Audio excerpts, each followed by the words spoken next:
Hey everyone, so I am in the glorious Florence, Italy. That is the Duomo behind me. And I'm here at night because it's very busy during the day, and honestly you can't really hear what I'm saying on camera. So the big question is, in the post-COVID travel world, do you need advance tickets to things? Honestly, I was coming towards the end of October. I thought there aren't going to be a lot of tourists there. I may not need to book tickets in advance. That is very, very wrong. There are a lot of Italians traveling right now in their own country, which is a beautiful thing, but there are a ton of people here right now, and you absolutely need to book advance tickets. So I wanted to show you some of the primary sites right here in the square of Florence and kind of talk to you about what kind of ticket you need, where you can buy the ticket, and what to expect. I'm not gonna lie to you guys. I've tried about 10 times to film this video, and there's so many people that I keep getting interrupted, so I'm gonna do this in little pieces. I am standing in front of the Cathedral of Santa Maria del Fiore. It's one of the premier sites here in Florence. It's right in the middle of town, but it is most famous because of that. That is Brunelleschi's dome. Now, Brunelleschi was an architect, and he is one of the many architects that worked on the cathedral. It took many, many years to build, so it had several architects. It is one of the earliest domes in the world, and there were many more that were modeled after it was built. He actually died before it completed, but they used his plans to finish it. You can climb to the top of it and get a full 360 view of Florence. It's absolutely gorgeous, although you do have to climb a lot of stairs. So, do you need tickets? You do not need a ticket to go into the cathedral. It is completely free. There will be a line that forms outside. You will need a green pass, and you will have to go through a metal detector. Now, I will tell you, it's pretty plain inside. Most of the walls are completely white, so if you've seen other cathedrals in Italy, you might find yourself a little underwhelmed. I do think it is worth going in just to see the dome and the painting that's been done to the dome. Plus, it's free, so you may have to wait a little bit, but it won't cost you anything. Just don't expect to be awed like you might have been by other cathedrals in Italy. Look, they're even playing background music for me. Now, you will need an advance ticket to climb Brunelleschi's dome. I suggest booking that online. They will give you a time slot. They are pretty strict about that time slot, and there will still be a line for you to wait in when you get there. So if you feel like climbing all of those stairs for an absolutely beautiful view, book that one in advance too. Whew, the wind won. I had to put my hair up. Also, there are a ton of people out here considering how late it is. Anyways, that building behind me is a really interesting concept. That is the baptistry. Now, back in the Renaissance period, someone could not enter the cathedral unless they were baptized. So they got baptized in the baptistry, and then they came out of those doors for the very first time and got to enter the cathedral. Because of that, those doors are known as the Gates of Paradise. Now, those are by Andrea Pisano. Those are a replica. The original ones are in a museum, which we'll talk about in just a moment. If you want to go in the baptistry, which there are a couple of really nice mosaic type paintings in there, you do need to book a ticket in advance. You can do it online. There will be a small line when you get here, and I think it's about 5 or 6 euros, but definitely worth going inside. If you get here and you did not book tickets, or if you have a little extra time, there is a ticket office across from the cathedral. It's got 2 majestic statues. That one's actually Brunelleschi, in case you were wondering. Now, if you go in there, expect them to tell you that there are no tickets available for today, but they may be able to give you tickets for tomorrow. I think I figured out the problem. Not only are there a lot of people, there are a lot of wine-drunk people out here. Ooh, look at this hair. This wind is not playing. Now, there is a building at the back of the cathedral marked by 2 blue flags that I think is overlooked by a lot of people, and it really shouldn't be. This is the museum for the Duomo, and it's got some cool stuff inside.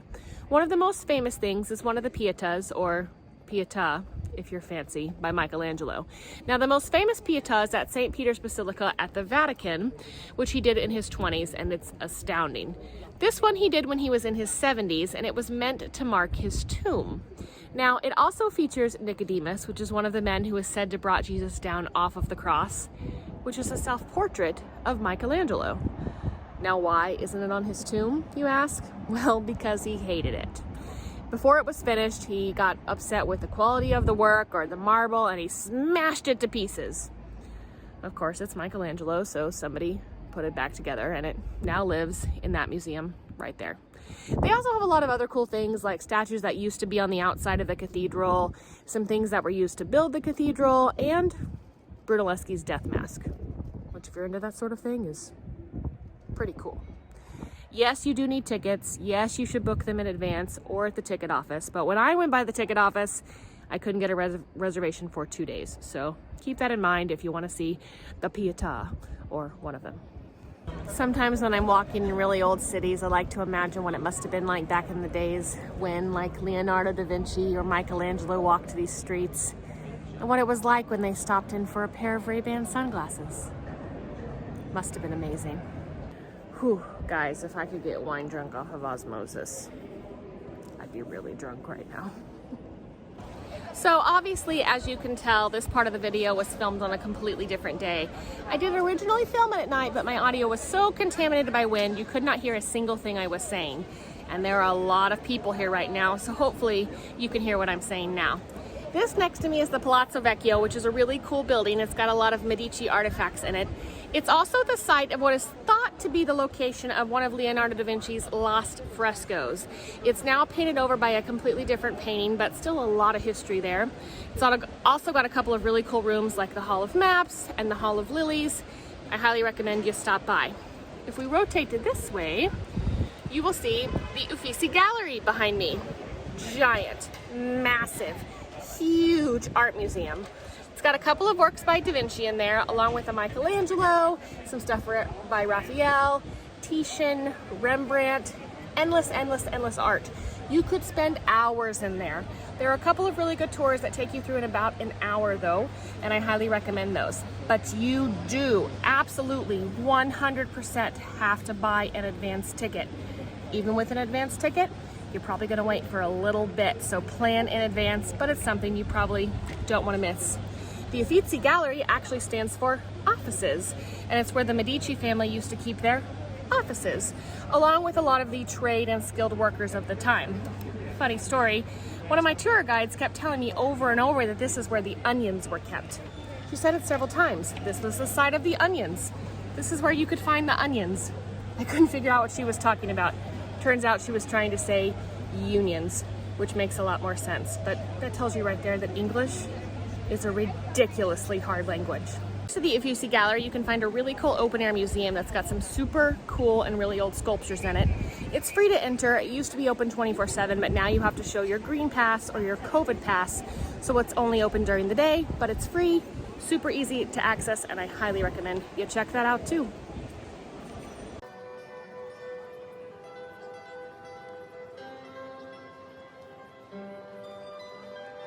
I am now at the front of the Palazzo Vecchio. I'm just gonna spend a minute here because there are so many people, but this is the site where the David statue used to stand. Now that's a replica, so you know where it was and what it looked like. The other is obviously in a museum, but now you know. If you go a little that way, the Fountain of Neptune. It's actually on right now, which is kind of rare, so let's go check it out.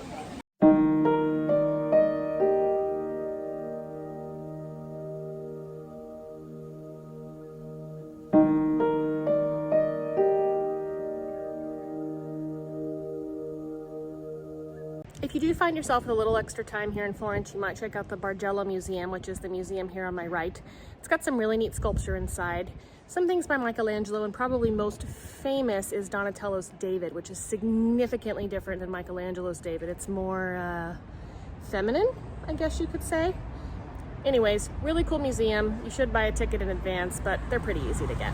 I want to take just a moment to talk about walking in Florence. The sidewalks are very, very narrow, and most of the city is paved with these stones, which are quite easy to fall on. I've done it twice. You should definitely wear flats. Do not wear high heels. It is very much a walking city. You will walk most places. A lot of areas are barred to cars, but the areas that are not barred to cars, I'm telling you right now, they will run you over. This means you should keep your eyes in front of you and probably shouldn't be walking and filming at the same time. Like I said, they will run you over. Now I'm at the Accademia Gallery, which is a tiny, tiny museum that you could otherwise get through in about 10 or 15 minutes, except that it contains the ever-famous David statue, which everybody wants to see. It also has Michelangelo's Prisoners sculptures. Now, I was told by a lot of people before I came to Florence that you did not need an advance ticket to come here. Wrong. Because it's so small and they're only letting a few people in at a time, you absolutely need an advance ticket. Guys, I almost missed out. So book your ticket online if you want to see David, which, who doesn't want to see David? Now, David is definitely on the list of Michelangelo's greatest works, and he is incredible. You're going to want to look at him forever. He is a true Renaissance man. His right hand is quite large, and there's some argument about that. Some people say that it represents the hand of God, as in God is giving the power to David to throw the stone to kill Goliath. Others say that it's simply perspective, that David is leaning back towards the left because he's getting ready to lunge forward to throw the stone, and the hand's just larger because it's meant to enhance perspective. You can decide which side that you're on. And his penis? Very small. If you shrunk David down to the size of a normal man, his penis would be a little more than 1.5 inches. The more you know. Quanto è grande il pene di David, if you want to ask somebody in Italian.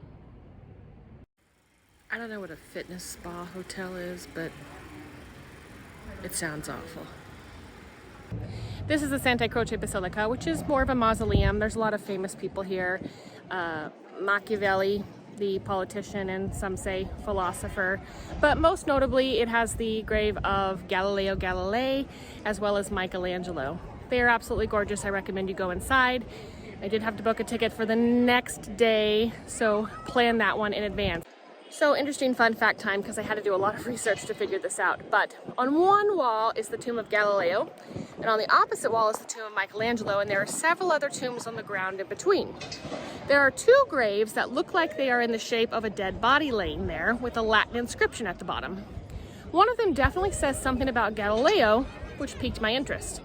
But it turns out that man died way, way before Galileo was even thought of. So I thought, why does it say Galileo Galilei on it? Turns out that was the man that inspired the Galilei family to take their name. He was a prominent politician and a doctor, and one of the first people to be buried in there, and the great-great-grandfather of Galileo. So the family took on his name and named him after him. Interesting fact. And if you're interested in Galileo, there's actually a museum here dedicated to him, the Museum of Galileo. It's got a lot of really early scientific instruments and some of the early instruments of medicine. It's got one of his earliest known telescopes and his fingers. That's right, his fingers. You see, Galileo had suggested that the Earth revolved around the sun when it was initially thought that everything else revolved around the Earth. So for him to suggest that was heresy. He was put on house arrest for the last part of his life and forbidden to be buried in a church. So he was buried in a very simple grave, and it wasn't for many, many years later that they moved him into the tomb here at Santa Croce. When they moved him, they cut off 3 of his fingers and took 1 of his teeth. And they're now on display for you to see at the Museum of Galileo. Enjoy that. Honestly, it's pretty cool. And with that, friends, I am leaving Florence, heading to Rome tomorrow to see some more cool sights, make some more videos. I hope you will subscribe to my channel and help me get this channel going. But until then, arrivederci.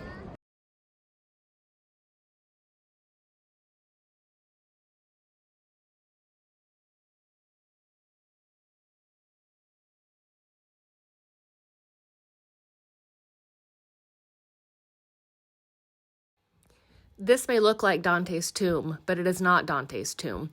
Dante was exiled in the late part of his life, and he begged to come back, and they would not let him. So he ended up dying in Ravenna, a much smaller town. After he died, they realized what a huge mistake they made, and they built this tomb or memorial for him, but he is not actually here. It's hard to believe that Dante would be happy with his fake tomb. And if this face doesn't say, "Screw you guys," I don't know what does.